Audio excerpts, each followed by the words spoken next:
আশ্রয় শিবির থেকে বাড়ি ফিরছেন ঘর ছাড়ারা। মালদার বৈষ্ণবনগরের পারলালপুর হাই স্কুলের আশ্রয় শিবির থেকে শনিবার 21 জনকে বাড়ি ফেরালো প্রশাসন। তাদের ঘরে ফেরার জন্য গাড়ি, খাবার এবং ত্রাণের ব্যবস্থা করেছে প্রশাসন। ঘর ছাড়ারা এলাকায় ফিরলেই ক্ষয়ক্ষতির সমীক্ষার কাজ শুরু হবে। মুর্শিদাবাদের পরিস্থিতি এখন প্রায় স্বাভাবিক। ক্যাম্পে থাকা অনেকেই ফেরার ইচ্ছে প্রকাশ করেছেন বলে দাবি প্রশাসনের। গত 12 এবং 13 এপ্রিল মুর্শিদাবাদের ধুলিয়ানে সংশোধিত ওয়াকফ আইন নিয়ে অশান্তির জেরে গঙ্গা নদী পেরিয়ে এপারে মালদহের বৈষ্ণবনগরের পারলালপুর হাই স্কুলে আশ্রয় নেন মানুষজন।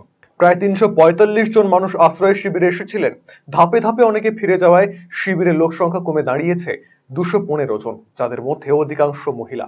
21 জন বাড়ি ফেরার সদিচ্ছা প্রকাশ করায় প্রশাসনের তরফ থেকে প্রয়োজনীয় বন্দোবস্ত করা হয়েছে। আরো যারা বাড়ি ফিরতে চাইবেন তাদের জন্য প্রয়োজনীয় ব্যবস্থা করে দেওয়া হবে বলে জানানো হয়েছে প্রশাসনের তরফে।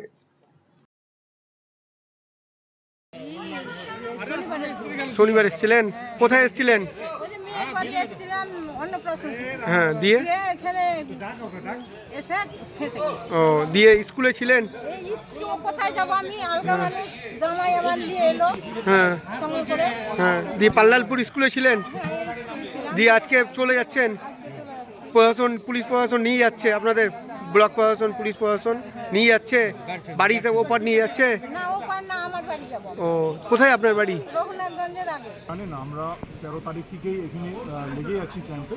সাহেব, আমি এবং পুরো পুলিশ প্রশাসন এবং এভরিডে আমাদের বেসিক অ্যামিনিটিস থেকে খাওয়া দাওয়া, 3 বেলা খাওয়া দাওয়া, তারপরে অ্যাডিশনাল অ্যামিনিটিস আপনার হেলথ চেকআপ, আপনার মানে জল, বিদ্যুৎ, সব দিক থেকে আমরা ওনাদেরকে একটা মানে যতটা আমরা ওনাদেরকে ভালো দিতে চেষ্টায় আছি এবং রেখেছি। তো অনেকরা স্যাটিসফাইড। তো অনেকরাই এখন যেহেতু মুর্শিদাবাদ সিটিতে স্থিতি অনেকটাই সামান্য হয়ে গেছে, নর্মাল হয়ে গেছে, অনেকরা যেতে চাইছে। তো মাঝখানে অনেক ইন্টারমিডিয়েন্ট ওয়েতে 2, 4, 5টা ফ্যামিলি করে এরকম যাচ্ছিল। গতকাল হয়তো যায়নি, কিন্তু আজকে আবার খুব ভালো ওনাদের সদিচ্ছায় 21টা ফ্যামিলি মানে সদিচ্ছায় প্রকাশ করলো যে আমরা বাড়ি যাব। ওনাদেরকে আমরা কিছু গাড়িতে রেখে দিচ্ছি। যাওয়ার আগে ওনাদের বেসিক যা নিডস মানে তারপুলিন, 10 কেজি করে চাল, কিছু বাচ্চাদের জন্য বেবি ফুড, আর কিছু আপনার বিস্কিটস, এরকম আমরা গাড়িতে দিয়েই ওনাদেরকে রওনা করছি। আর ওনারা খুবই খুশি সদিচ্ছায় আজকে 21 জন এই মুহূর্তে আমাদের এখান থেকে রওনা দিয়ে দিয়েছে। রায়গঞ্জবাসীদের জন্য সুখবর। যারা দীর্ঘদিন ধরে পেটের সমস্যায় ভুগছেন তাদের জন্য রায়গঞ্জ দিশারিতে আসছেন ব্যাঙ্গালোরের প্রখ্যাত গ্যাস্ট্রোএন্টারোলজিস্ট ডাক্তার ইরশাদ আলী, HMD, DNB।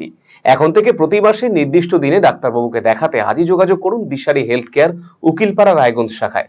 যোগাযোগ করুন 7477785509 এই নম্বরে এবং 7477785512 এই নম্বরে।